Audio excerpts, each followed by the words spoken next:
स्वागत है सभी का। आज की कहानी सामान जो प्रयाग शुक्ल द्वारा रचित है या एक दुनिया समानांतर में संग्रहित है। उसका जी धक से होकर रह गया और अचानक उसने अपना हाथ पास रखे हुए सूटकेस पर रख दिया। जरूर वह टेबल क्लॉथ वहीं पर रह गया है। उसने सहमी दृष्टि से बगल में बैठे रवि की ओर देखा। वह सिर झुकाए हुए जैसे कुछ सोच रहा था।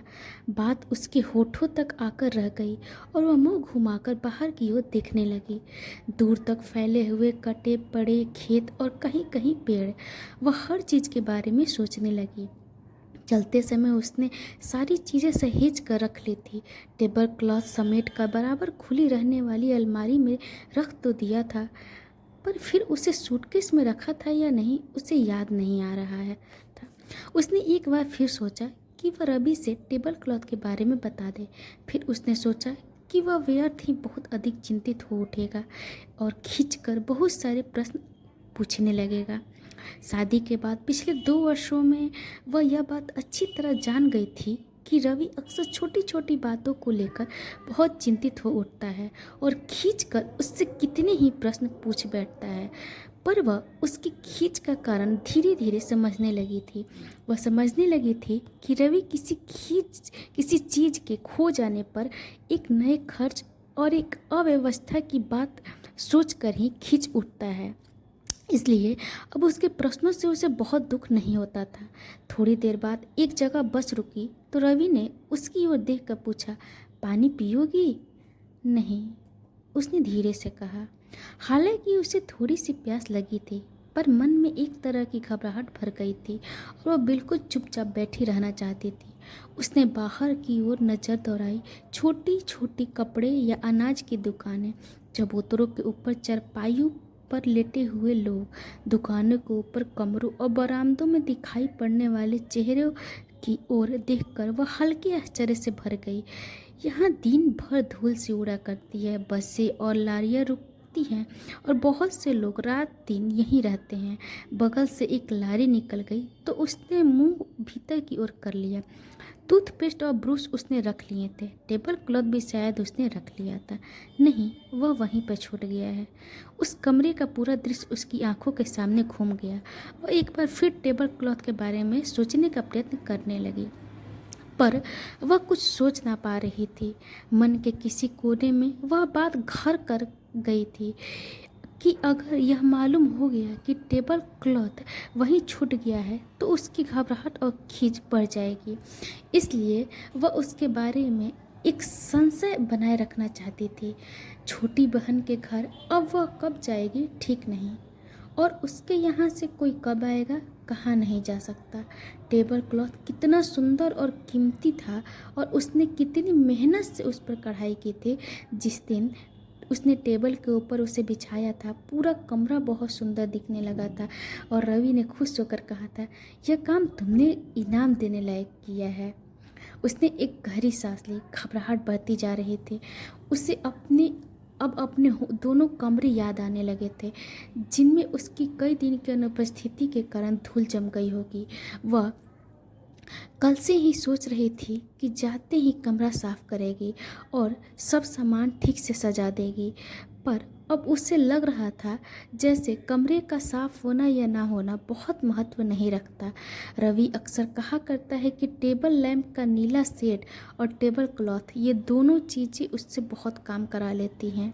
और उसने गौर किया था कि सचमुच वह टेबल क्लॉथ पर झुका हुआ कभी बहुत देर तक कापियाँ जांच करता था और कभी लगातार कुछ लिखता रहता था। जाड़े की शामों को वह स्वयं कभी घर में अकेली होती टेबल पर झुककर कोई पुस्तक पढ़ना या पलंग पर लेटकर कुछ सोचना उसे बहुत अच्छा लगता था।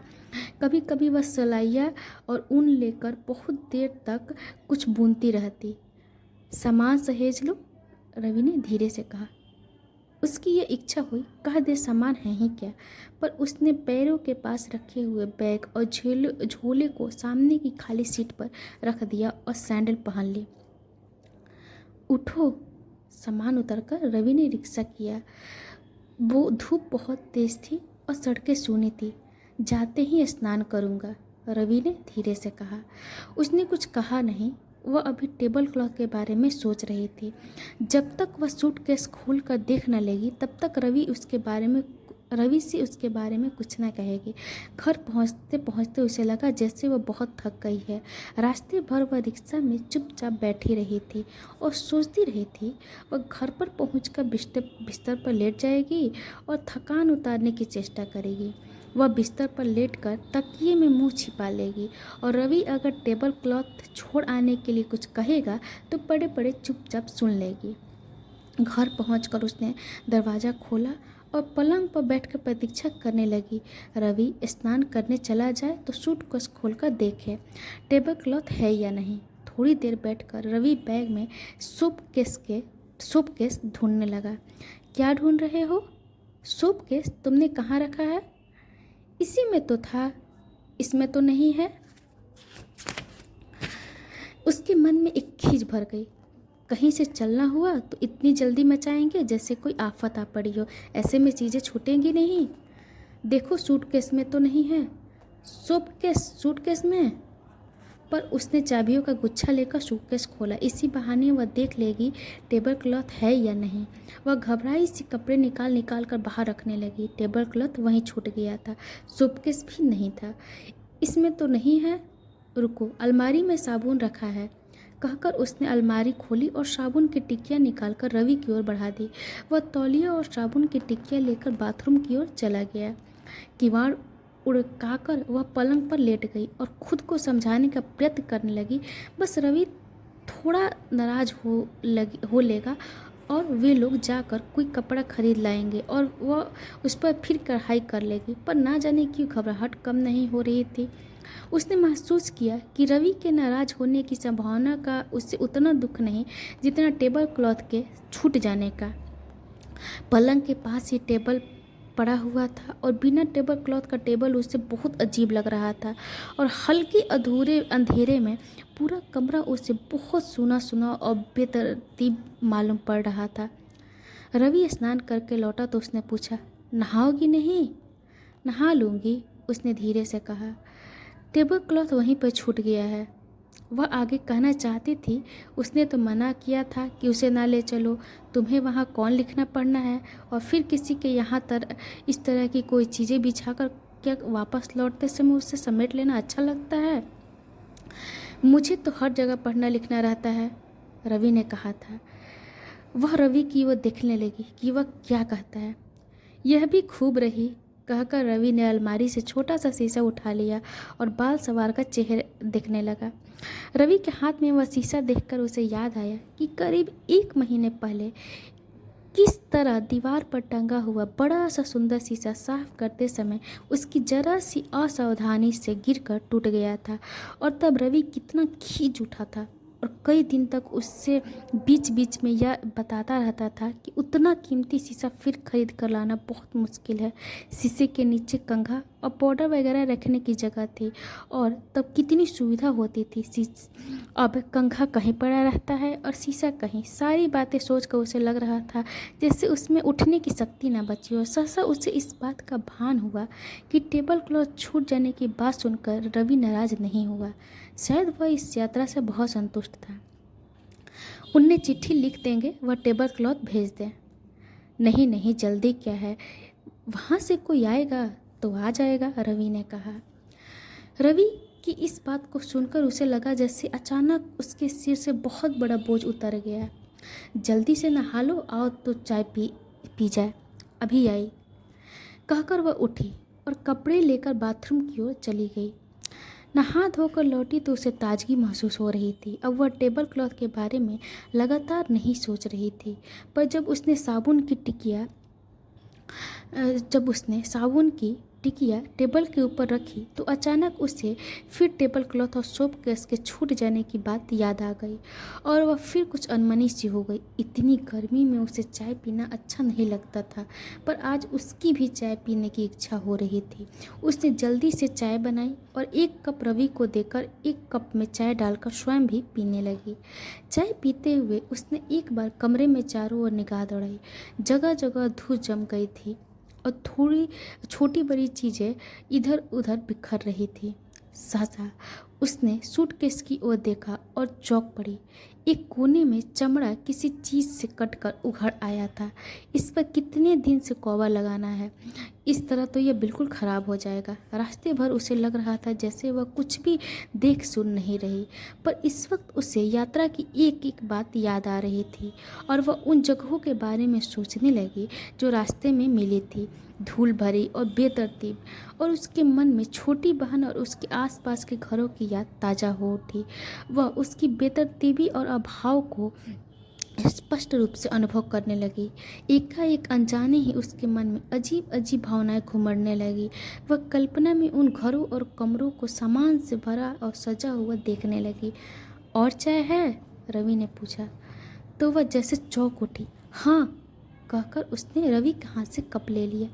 किसी दिन चलकर टेबल क्लॉथ का कपड़ा खरीद लाएंगे, बिना उसके टेबल अच्छा नहीं लगता। किसी दिन क्यों, आज ही।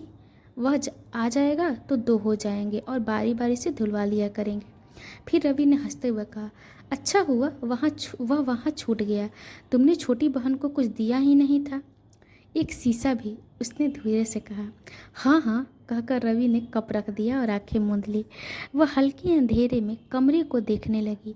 आज उसे अपने और दूसरे के अभाव बहुत स्पष्ट नजर आने लगे। उसके मन में फिर वही भावनाएं और कल्पना भर गईं और बहुत से सामान उसकी आंखों के आगे घूमने लगे जिनसे बहुत कुछ सजा हुआ और सुंदर मालूम हो सकता है। तो ये थी कहानी समान, जो कि प्रयाग शुक्ल द्वारा रचित थी, जो एक दुनिया समानांतर में संग्रहित है। तो इस नई दुनिया, ये नई कहानियाँ हैं जिसमें आपको लगेगा कि इतनी छोटी सी कहानी एक सामान के ऊपर, एक अगर मान के देखें तो ये सिर्फ एक टेबल क्लॉथ के ऊपर एक सामान जो छूट गया था उसी के ऊपर था।